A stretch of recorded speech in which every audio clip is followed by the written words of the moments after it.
نحمده ونصلي ونسلم على رسوله الكريم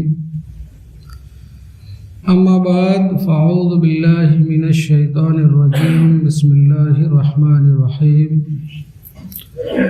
قال الله تبارك وتعالى في القرآن المجيد والفرقان الحميد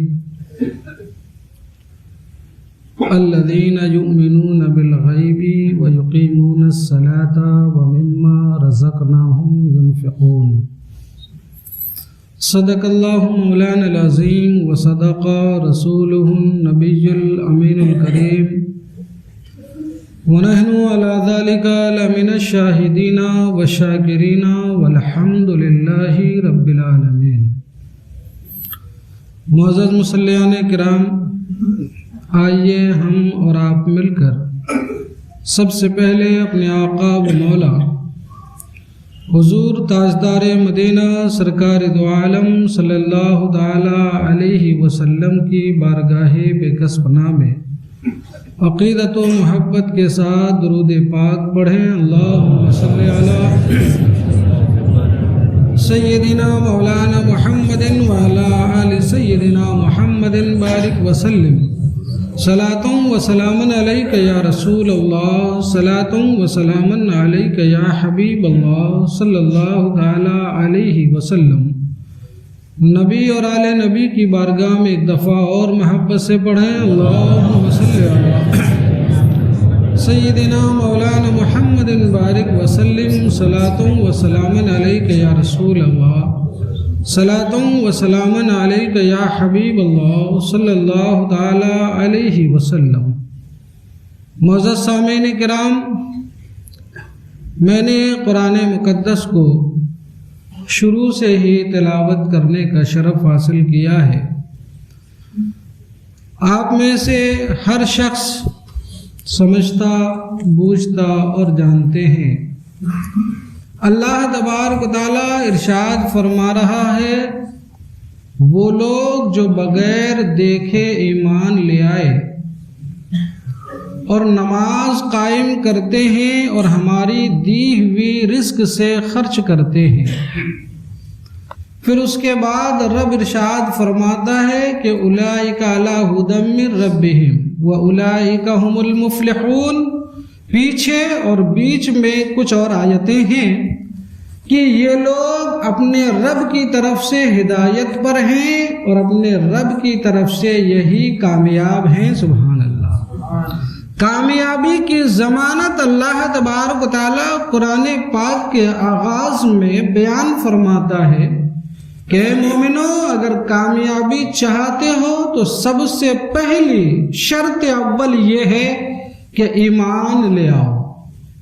اس کے بعد رب نے فرمایا کہ نماز قائم کرو اور میں نے جو مال و دولت تمہیں عطا فرمایا ہے ان میں سے کچھ میری راہ میں خرچ کرو۔ اور دوسری صفات ہیں، ان سب صفات کے جو جامع ہوگا وہ بندہ اپنی رب کی طرف سے فلاح و بہبودی اور کامیابی سے ہمکنار ہو جائے گا۔ آج میری تقریر کا عنوان ہے سخاوت۔ آپ میں سے، ہم میں سے، مسلمانوں میں سے ہر ایک اکثر و بیشتر ہم اس چکر میں ہوا کرتے ہیں کہ ہم یہ وظیفہ کر لیں، یہ دعا کر لیں، یہ تعویذ کر لیں، یہ عمل کر لیں تو ہمارے لیے یہ کامیابی اور یہ فلاح، یہ بہبودی ہو جائے گی۔ دعا کرنا کرانا، قرآنی آیات سے تعویذات کرنا کرانا، اور جو ہے اعمال، اوراد و وظائف جو قرآنی ہوں اور احادیث کی روشنی میں ہوں، یہ سب بہتر ہیں، اچھے کام ہیں اور اس سے یقیناً فائدے ہوتے ہیں۔ لیکن میں آپ کو ایک عملی عمل بتا رہا ہوں، ایک عملی تعویذ بتا رہا ہوں، ایک عملی وظیفہ بتاتا ہوں۔ اگر آپ یہ کرتے رہیں تو قسم خدا کی اس عمل کی بنیاد پر آپ کو کامیابی کی منزلیں ملتی چلی جائیں گی اور آپ کے اوپر جو ناگہانی آفات و بلیات اور مصیبتیں اور تکلیفیں اور رنج و غم آنے والے والے ہیں، یہ آپ کا عمل آپ کو ان رنج و غم، دکھ اور تکلیف سے بچاتا رہے گا۔ سبحان اللہ۔ یہ کون؟ ہمارا رب اور ہمارے نبی صلی اللہ تعالی علیہ وسلم کے نزدیک یہ عمل بڑا محبوب ہے، اللہ کو بھی محبوب ہے، رسول اللہ کو بھی محبوب ہے، لوگوں کو بھی محبوب ہے۔ وہ عمل ہے سخاوت کرنا، وہ عمل ہے انسان کا سخی ہونا اور بخالت و کنجوسی سے اپنے آپ کو بچانا۔ رب نے مال دیا، اپنی ضروریات میں خرچ کرو۔ رب نے نعمتیں دی، اپنے اہل و عیال کی ضروریات میں خرچ کرو اور بے شک کرو۔ اور رب نے دولتیں دی تو اپنی ضروریات میں خرچ کرنے کے بعد ان میں سے کچھ بچا کر اللہ تبارک و تعالیٰ کو راضی کرنے کے لیے، اس کی رضامندی پانے کے لیے اس کی راہ میں بھی خرچ کرو، تو اللہ تمہیں محبوب رکھے گا، اللہ ہمیں محبوب رکھے گا، اللہ کے رسول ہمیں پسند فرمائیں گے۔ اور یہ اللہ کے رسول اور تمام صحابہ اور دیگر تمام بزرگان دین کے محبوب عمل رہے ہیں۔ ذرا سنیے، کہتے ہیں کہ سب سے اولا و اعلیٰ ہمارا نبی، سب سے اولا و اعلیٰ ہمارا نبی، سب سے بالا و اعلیٰ ہمارا نبی۔ اور کون دیتا ہے؟ دینے کو منہ چاہیے، دینے والا ہے سچا ہمارا نبی۔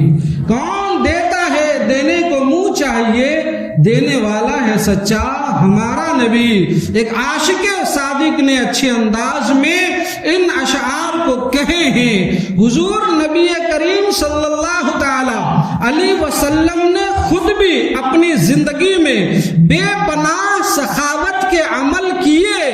حضور نے سخاوت کر کے بھی دکھایا اور اپنے غلاموں کو سخاوت کرنے کا درس بھی عطا فرمایا۔ حضور نے کر کے بھی دکھایا اور حضور نے کرنے کا حکم بھی فرمایا۔ اللہ اکبر۔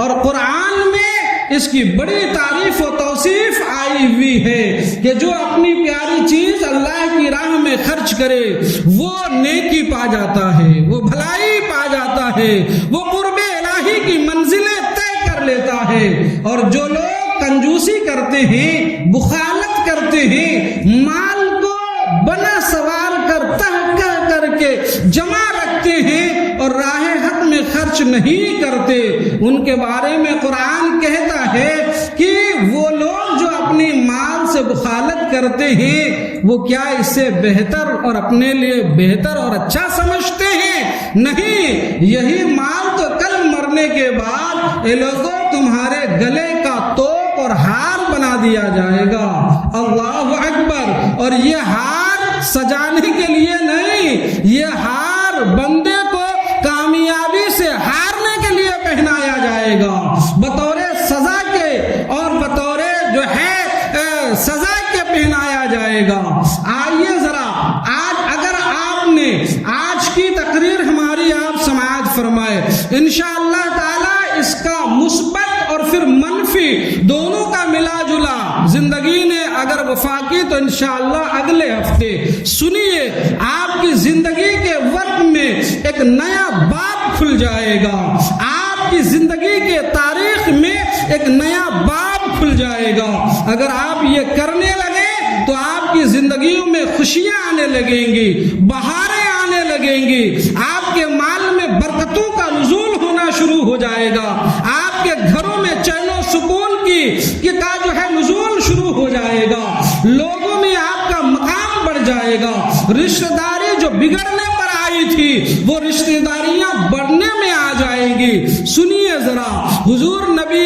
کریم صلی اللہ تعالی علیہ وسلم فرماتے ہیں سخاوت کرنا، سخاوت جنت میں ایک درخت ہے، سخاوت جنت میں ایک درخت ہے، جو بندہ سخاوت کرتا ہے اللہ تبارک و تعالیٰ کے فضل سے جنت کا وہ سخاوت نام کا درخت اس سخی انسان کے ہاتھ کو، اس کی ایک ٹہنی اس سخی انسان کے ہاتھ کو پکڑ لے گی اور اس وقت تک پکڑی رہے گی جب تک کہ اسے جنت میں داخل نہ کر دے۔ سبحان اللہ۔ اور کنجوسی اور بخالت جو ہے جہنم میں ایک درخت ہے جس کی ٹہنی بخیل کے ہاتھوں کو پکڑ لے گی اور وہ جو ہے اسے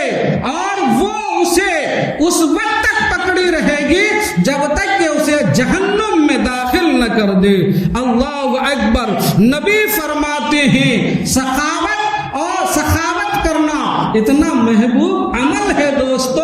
حضور فرماتے ہیں سخی اللہ سے قریب ہے، سخی جنت سے قریب ہے، سخی لوگوں سے قریب ہے، سخی جہنم کی آگ سے دور ہے۔ اور نبی فرماتے ہیں جو بخیل اور کنجوس ہوتا ہے وہ اللہ سے دور ہے، وہ جنت سے دور ہے، وہ لوگوں سے دور ہے اور وہ جہنم سے قریب ہے۔ اور نبی فرماتے ہیں جاہل سخی کنجوس عبادت گزار سے زیادہ بہتر اور اولا ہے، زیادہ افضل و اعلیٰ ہے۔ جاہل سخی کنجوس عابد اور پرہیزگار سے زیادہ افضل و اعلیٰ ہے۔ لہذا مسلمانوں، سخاوت یہ ایک ایسی مالی عبادت ہے کہ اس عبادت کی بنیاد پر انسان اللہ کا محبوب بن جاتا، رسول اللہ کا محبوب ہو جاتا اور اپنے رشتہ داروں کا بھی محبوب ہو جاتا ہے۔ اور آگے سنیے ذرا حضور نبی کریم صلی اللہ تعالی علیہ وسلم کے عمل تو دیکھیے۔ اللہ اکبر۔ حدیث پاک میں ہے حضرت سہل بن سعد رضی اللہ تعالی عنہ حدیث سنیں اور آپ یاد کر لیں، اپنے بچوں کو سنائیں۔ حضرت سہل بن سعد رضی اللہ تعالی عنہ فرماتے ہیں حضور نبی کریم صلی اللہ تعالی علیہ وسلم کے اوپر ایک دور ایسا تھا کہ اس زمانے میں، اس حالات میں حضور کے پاس مال و دولت ظاہراً نہ تھی، حضور کو ضرورت تھی۔ اسی درمیان میں ایک عورت آتی ہے اور بڑی خوبصورت چادر لاتی ہے اور لا کر عرض کرتی ہے یا رسول اللہ، اسے میں نے اپنے ہاتھ سے بنی ہے، اسے میں نے اپنے ہاتھ سے تیار کیا ہے، یا رسول اللہ اسے قبول فرما لے۔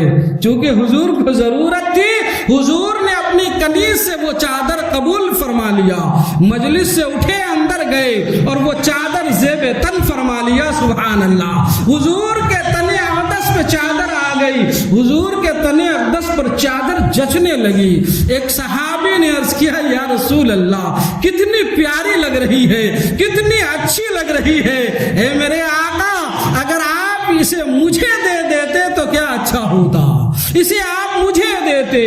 حضور نے فرمایا تمہیں پسند آ گئی ہے۔ پھر مجلس سے اٹھے اندر گئے، حضور نے چادر اتاری اور جو ہے وہ چادر لپیٹ کر ایک صحابی کے ہاتھ اس مانگنے والے صحابی کو دے دیا۔ اس عمل سے دوسرے صحابہ بڑے ناراض ہوئے اور کہا کہ تمہیں ایسا نہیں کرنا تھا، تمہیں معلوم ہے کہ حضور کو اس وقت اس چادر کی کافی ضرورت ہے اور تم نے مانگ لیا۔ اس صحابی نے کہا اے میرے دوستو مجھے ملامت تو نہ کرو، میں نے حضور کی چادر اس لیے نہیں مانگا کہ میں اسے استعمال کروں گا، بلکہ حضور سے اس لیے مانگا کہ یہ تبرک اپنے پاس سنبھال کر رکھوں گا اور جب میں مر جاؤں تو مجھے اسی چادر میں کفن دیا جائے۔ سبحان اللہ۔ حضرت سہل بن سعد فرماتے ہیں آخر کار یہی ہوا، اس صحابی کا انتقال ہوا اور اسے اسی چادر میں کفنایا گیا۔ کیا سمجھے مسلمانوں، حضور کو بنفس نفیس ظاہراً اس چادر کی خود بھی بہت ضرورت تھی، اس کے باوجود حضور کے سامنے دستے سوال دراز کیا گیا تو حضور نے منع نہیں فرمایا اور آپ نے اسے عطا فرما دیا۔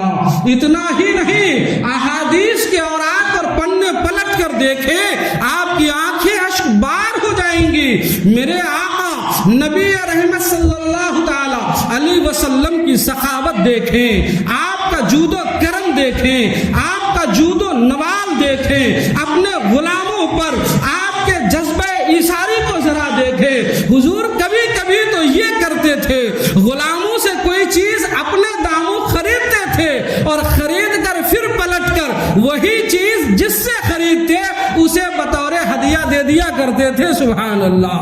سنیے ایک حدیث پاک، ایک واقعہ حدیث پاک میں آتا ہے جنگ ذات الرقا. اس موقع سے جنگ ذات الرقا سے واپسی کا موقع ہے، سفر جاری ہے. حضرت جابر ابن عبداللہ رضی اللہ تعالی عنہ جس اونٹنی پر سوار تھے وہ اونٹنی بہت کمزور اور لاغر تھی. وہ قافلے والوں کے ساتھ اور قافلے والوں کے اونٹوں کے ساتھ چل نہیں سکتی، یا اونٹ تھا جو چل نہیں سکتا تھا. آپ کی سواری ان کے مقابلے نہیں آ پاتی. حضور نے جب محسوس فرمایا، نگاہ کرم کی تو دیکھا جابر بار بار پیچھے رہ جاتا ہے. اللہ اکبر، مچل جاؤ غلامو. سرکار نے دیکھا جابر قافلے سے پیچھے رہ جاتا. حضور کے ہاتھ میں ایک چھڑی تھی، حضور کے ہاتھ میں ایک چھڑی تھی. آپ نے اس چھڑی سے حضرت جابر کے اونٹ کو ایک چھڑی مارا. حضور کا اس چھڑی سے اس اونٹ کو مارنا کیا تھا؟ اب وہ اونٹ تو ہوا سے باتیں کرنے لگا. سبحان اللہ. ہوا سے باتیں کرنے لگا. میرے آقا علیہ الصلوۃ والتسلیم کے دستے معجزہ اور کمال کا عالم تو رہنے دے. جس دستے کمال میں چھڑی ہے، اس چھڑی اور لکڑی کا ذرا کمال تو دیکھیں. جابر کی اونٹ کو کیا لگا؟ اب وہ جابر رضی اللہ تعالی عنہ کا اونٹ بڑی تیزی سے قافلے سے آگے بڑھتا چلا جاتا. حضرت جابر اس کی مہار تھامتے، اسے سست کرتے، لیکن وہ آگے بڑھا ہی چلا جاتا. حضرت جابر نے اس کی لگام تھامی اور چلتے چلتے حضور کے ساتھ ہوئے، حضور کی سواری کے ساتھ ہوئے اور گفتگو شروع کی. اسی دوران گفتگو حضور مسکراتے ہیں، قربان جاؤ حضرت جابر کی قسمت پر مسلمانوں. حضور مسکراتے ہیں، فرماتے ہیں جابر تمہارا اونٹ تو بڑا اچھا ہے. کہیے نا سبحان اللہ. تمہارا اونٹ بڑا اچھا ہے، بڑا تیز رو ہے، بڑا تیز رفتار ہے. کیا اسے تم میرے ہاتھ بیچتے ہو؟ کیا تم اسے میرے ہاتھ بیچتے ہو؟ حضرت جابر نے عرض کیا یا رسول اللہ، میرے ماں باپ آپ پر قربان، یہ میں آپ کو بلا قیمت ہدیہ دیتا ہوں، نذرانہ دیتا ہوں. حضور نے فرمایا نہیں جابر، مجھے تم سے یہ اونٹ ہدیتاً یا تحفتاً نہیں لینا، قیمتاً لینا ہے. اس کی قیمت طے کرو. ایک اوقیہ سونا اس کی قیمت طے پائی. حضرت جابر نے وعدہ کیا مدینے پہنچ کر اونٹ دے دوں گا. حضور نے فرمایا مدینے پہنچ کر اونٹ کی قیمت ایک اوقیہ سونا دے دوں گا. الغرض مدینے پہنچے. دوسرے دن حضرت جابر رضی اللہ تعالی عنہ اس اونٹ کو لیے اور مدینہ مسجد نبوی کے باہر جو ہے اونٹ کو باندھ دیا. حضور جب حجرے سے باہر تشریف لائے اور دیکھا کہ اونٹ ہے، حضور نے پوچھا غلاموں سے یہ اونٹ کس کا ہے؟ لوگوں نے کہا حضور یہ جابر کا اونٹ ہے جو آپ کے ہاتھ کل انہوں نے بیچا تھا. حضور نے فرمایا جابر کو بلواؤ. جابر کو بلوایا گیا. حضرت جابر حاضر ہوئے. حضرت بلال کو بلوایا گیا. حضرت بلال بھی حاضر ہوئے. حضور نے فرمایا جابر یہ اونٹ میں نے تیرے ہاتھ خریدا تو ضرور تھا، اس کی قیمت ایک اوقیہ سونا لے لو. فرماتے حضرت بلال سے فرمایا جابر کو ایک اوقیہ سونا قیمتاً دے دو اور کچھ بڑھا کر ہدیتاً دے دو. سبحان اللہ. قیمت بھی دی جا رہی ہے، ہدیہ بھی دیا جا رہا ہے. اس کے بعد میرے آقا کے اثار اور سخاوت کا عالم تو دیکھو. اللہ اکبر. میرے آقا فرماتے ہیں جابر اونٹ بھی لے جاؤ کہ یہ میں نے تمہیں ہدیہ دیا. سبحان اللہ.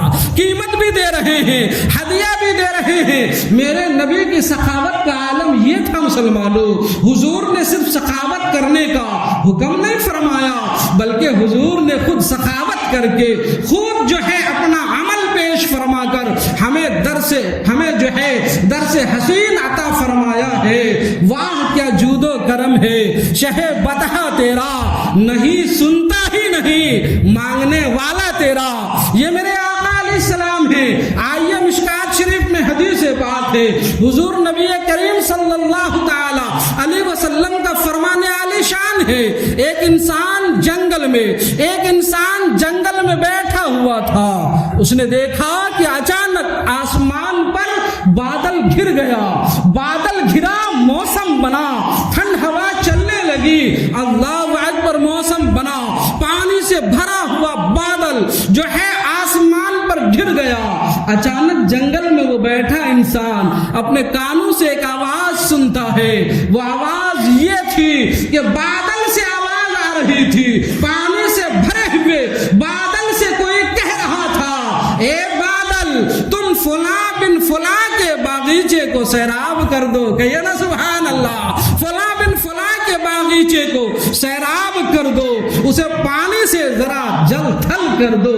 اللہ اکبر، آپ بتائیے تو صحیح، کوئی کسان اپنی کھیت میں بیٹھا ہو اور اچانک بادل سے صاف و ستھری آواز اسے آنے لگے، کتنا متعجب ہوگا، اسے کتنا تعجب اور کتنی حیرت ہوگی۔ وہ انسان جو ہے، اب جو وہ پانی سے بھرا ہوا بادل تھا نا، یہ آواز آئی، اس کے بعد وہ بادل چلنے لگا، دھیرے دھیرے چلنے لگا، دھیرے دھیرے۔ وہ جس نے آواز سنا تھا وہ بھی بڑا ہوشیار تھا، کہ ذرا بادل کے ساتھ چلا تو جائے کہ یہ جا کدھر رہا ہے، یہ جا کدھر رہا ہے۔ تھوڑی دور بادل گیا اور جا کر وہاں ایک چٹیل جگہ پر برسنے لگا۔ جب بادل برس گیا تو بادل کا سارا پانی جو برسا تھا ایک نالی نے اپنے پیٹ میں جمع کر لیا۔ اب وہ نالی میں پانی جمع ہوا اور وہ نالی میں جمع ہوا پانی اب نالی کے ذریعے بہتا ہوا کہاں؟ ایک باغ کی طرف جانے لگا۔ وہ انسان اس بہتے ہوئے پانی کے ساتھ اس باغیچے کی طرف جانے لگا۔ جس باغیچے میں نالی کے ذریعے وہ پانی جانے لگا تو یہ بھی اس باغیچے میں گھس گیا۔ جب باغیچے میں گھسا تو دیکھا ایک انسان ہاتھ میں پھاوڑے ہیں، باہر سے نالی سے پانی آ رہا ہے اور وہ پانی کو پھاوڑے سے اپنی زمین کو کہیں برابر کر رہا ہے، کہیں کاٹ رہا ہے۔ جس طرح کسان پانی سے زمین سیراب کرتے ہوئے کبھی ادھر کبھی ادھر کے راستے بناتا ہے، ویسے ہی وہ راستے اور نالیاں بنا رہا ہے۔ یہ انسان اس کے قریب گیا، کہا تمہارا نام کیا ہے؟ اس نے کہا ہوا کیا؟ کہا نہیں بتاؤ تو صحیح تمہارا نام کیا ہے؟ تو اس نے اپنا نام بتایا۔ جب اس نے اپنا نام بتایا تو اور زیادہ حیرت زدہ رہا کہ یہ نام تو وہی تھا جو بادلوں سے آواز میں کہا جا رہا تھا، سبحان اللہ، جو بادلوں میں پکارا جا رہا تھا۔ کہا تمہارا یہ نام ہے؟ کہاں میرا یہ نام ہے؟ ہوا کیا؟ کہو بات کیا ہے؟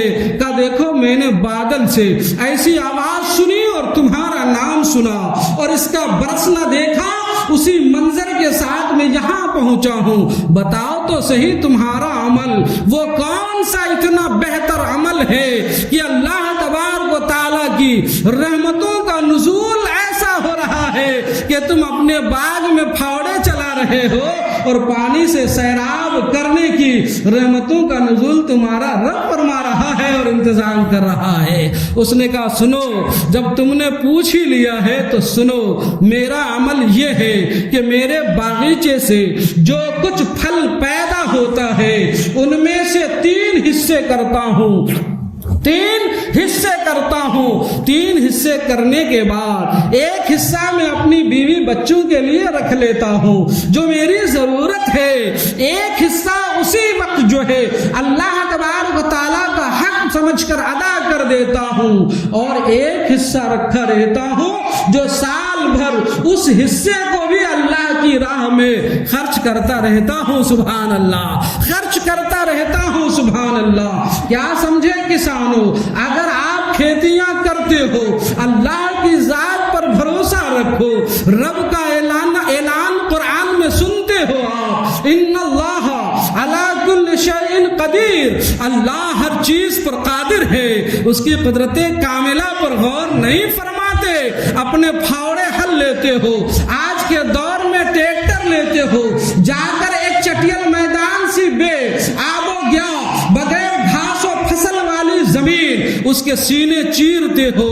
چیرنے کے بعد اسے اگر کڑک ہے تو نرم کرتے ہو، پھر اس کے زمین اس کے نیچے اس کے پیٹ میں تم اپنے صحیح